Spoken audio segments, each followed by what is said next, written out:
Orioles with a chance to take their first series victory of the year. Seems a little improbable to say that at this point, given what we thought would occur from spring training. But Roch, one thing that we were sure of is that you were going to start seeing some names coming back to this team, and some tough news earlier today. So let's just rip the Band-Aid right off the top.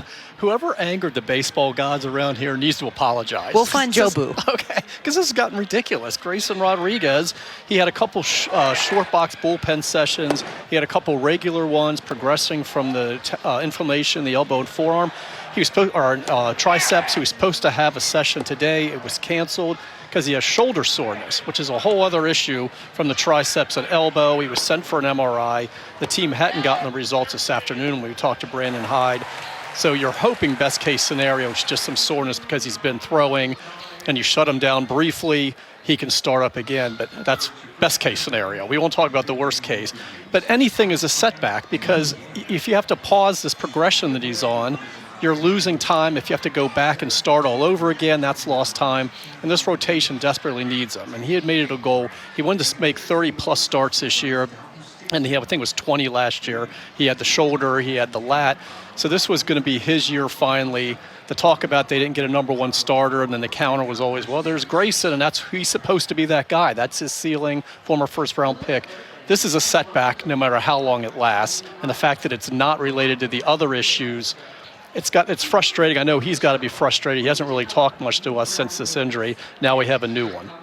It's not what anybody wants to hear, and Grayson is at the top of that list. Now, you've actually asked both Brandon Hyde and Mike Elias over the last couple of days. Brandon Young is a name that keeps coming up. Is that a name that eventually gets to have that letterhead here? I would think so. There are some certain clues. See if you can solve these, Melanie. I can't read your notes, so. Neither can I. He's on the 40-man. He was on the radar last year, we were told by Mike Elias.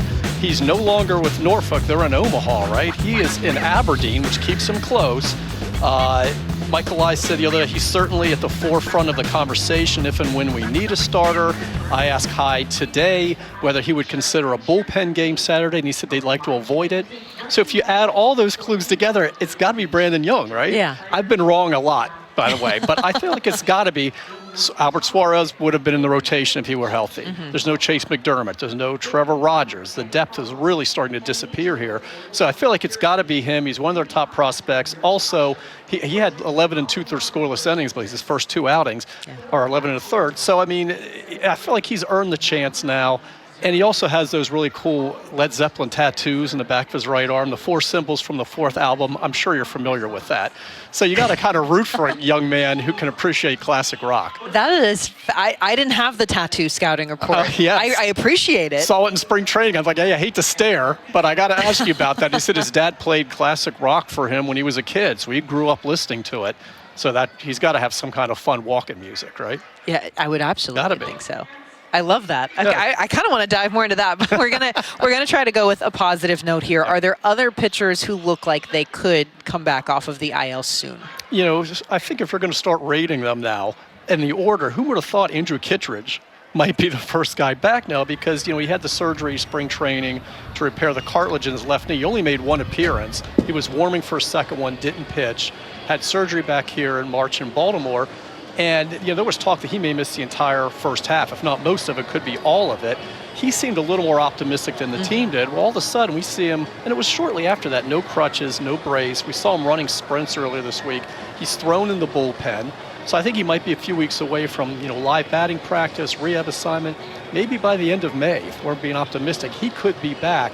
That was somebody we didn't think we would see till maybe July, if they were lucky. And that was a big loss. I feel like it was kind of an underrated one with all the other injuries. I mean, they signed him a $10 million contract, high leverage reliever. There's no Danny Coulombe. There's no Jacob Webb. He was going to be an innings guy for them late in games. And then you lose him, and then you already lost Suarez, and the bullpen's taking a beating as well. So to have him back would be huge for them. And it looks like things are really progressing to the point where he's kind of speeding through his recovery right now. Dare we say he's ahead of schedule? Dare we say, because we always know the schedule is always subject to change, what we hear from Mike Elias. I don't know about his tattoos, but he did shave his beard. He has a mustache. That's the best I can give you.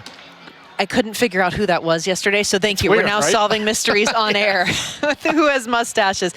Roch, thank you. A little good, but a little bad with that. More good. We'll focus on that. How I'm described. And now I'm going to need in-game updates on more tattoo breakdowns. You got it. All right.